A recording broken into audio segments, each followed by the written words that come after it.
you were a different person in the fourth quarter, being a lot more aggressive going to the basket.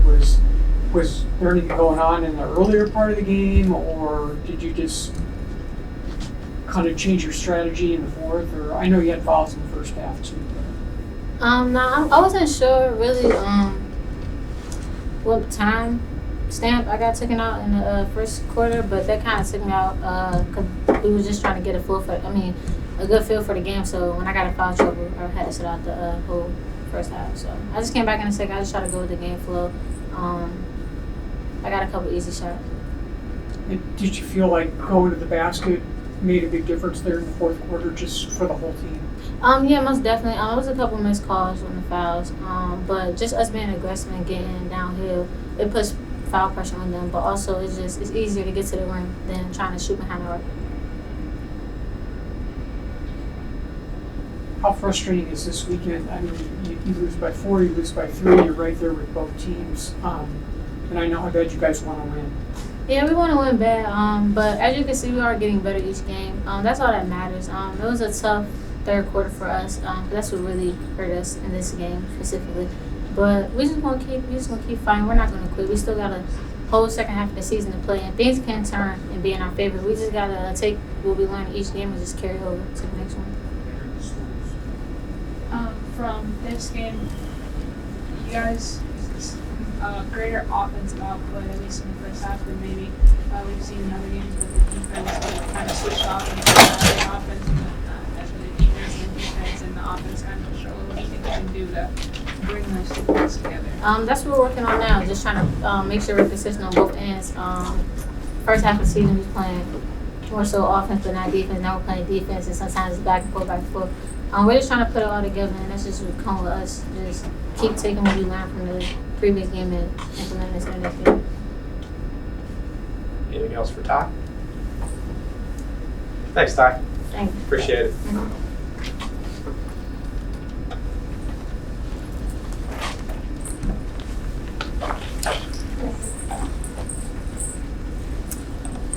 Well, again, we're putting it together.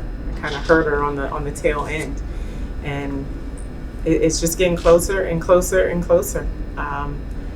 We did talk about the free throws down the stretch, 66% from the free throw line, and just the parity in all the teams. Every possession matters, offensively and defensively. I thought that we were super aggressive coming out in the first half, and that was something we had talked about. We had talked about putting foul pressure on, and then I just think that got a little laxed in the third, and then we picked it back up. So we're talking about those lulls and those possessions and those moments. 2 backdoor layups, uncontested 3, and again, that's the difference. But I also told Jaden Simmons, her with the ball in her hands at the end of the game, I would take that every day for all that she does for our team, for what she brings on both sides of the ball. To be able to have that look, that opportunity for her to be right there.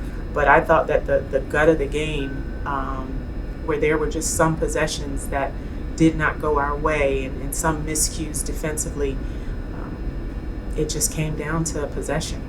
And you grow from it, you learn from it, but I was proud that we got on those 50-50 balls and we made extra effort plays. But in this league, it's a possession game, and we had to make sure we valued more possessions and take care of the opportunities, especially the free throws, to get it done. Question?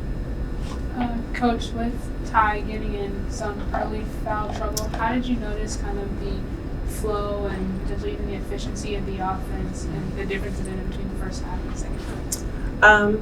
Well, I think either way, whether she's in or she's not, and that's the beauty of having interchangeable guards. We work on that every day. Jaden's been a combo, Trey's a combo, Ty's a combo, and they can all score. So I think when Ty sits down, it's just next person up.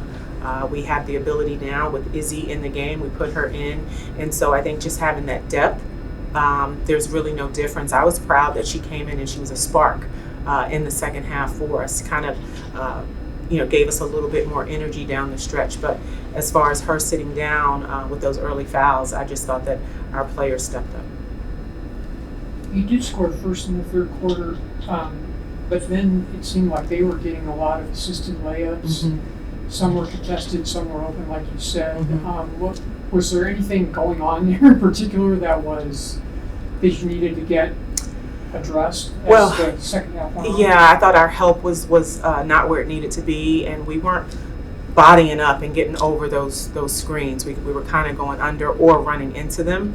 And so that was kind of what we worked on. You got to body up, you got to get over, you got to jump off and towards the ball, not get face cut, and help is supposed to be right there to kind of counter anything at the rim. And we were just a little late. So I took that early timeout to kind of regroup, to refocus and remind them, okay, these are the rotations, this is what we're supposed to do. But at that point, you don't need that shift, especially coming out of the locker room. But that was what the adjustment was, just to refocus.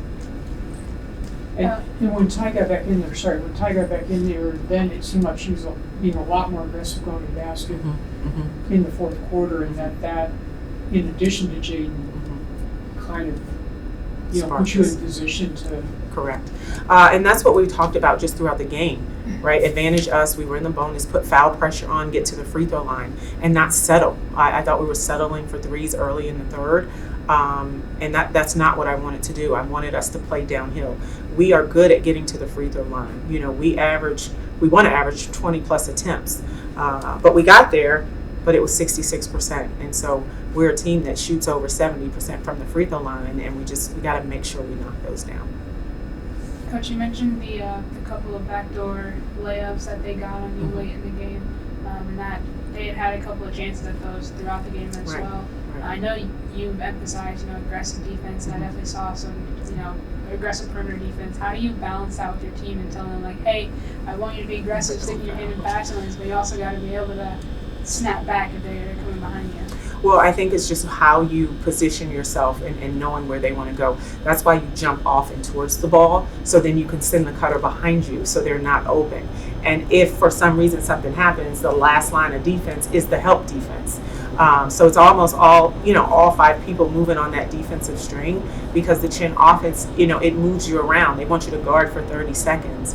And so it's just one miscue, they're going to be open. And I just thought we were just a little reactive in it instead of being proactive and being in their bodies where we needed to be.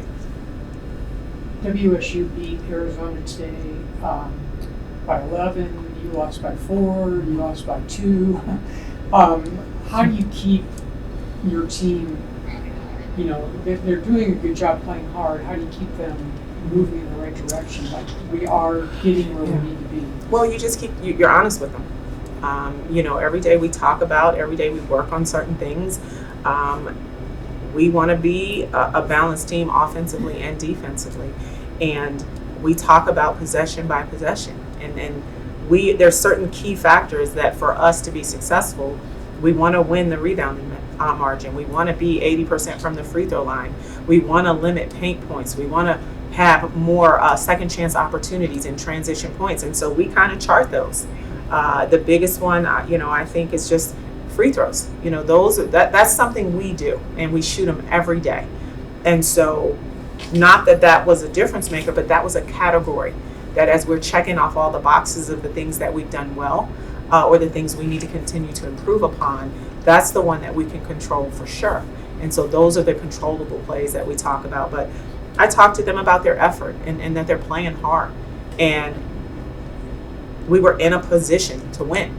But it didn't come down to that last shot. I hate to see that for players sometimes, because they carry that on them.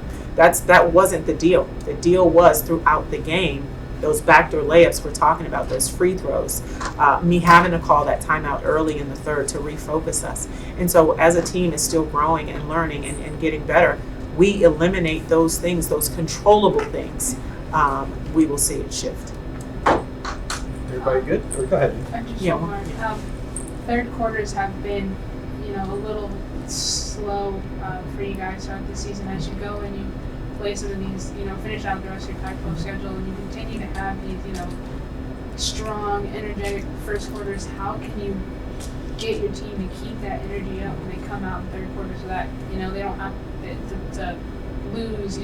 Like today they had the lead and lose it, or they don't have to play from such a large deficit back. Well, I think that's just something we have to continue to talk about, right? When we're in there, we are reminding them it's 0-0. It's the start of the game again. You don't get comfortable with the lead. You don't hang your head if you're down. It's a 40-minute game. And so as coaches, we're going to continue to remind them. But as players, again, collectively, they're going to have to come together and get it done. But there are things that we do. We show them clips, of the scout and talk about, we refocus kind of the keys again. We go over them again just to dial them back in. But at the end of the day, you got to come out ready.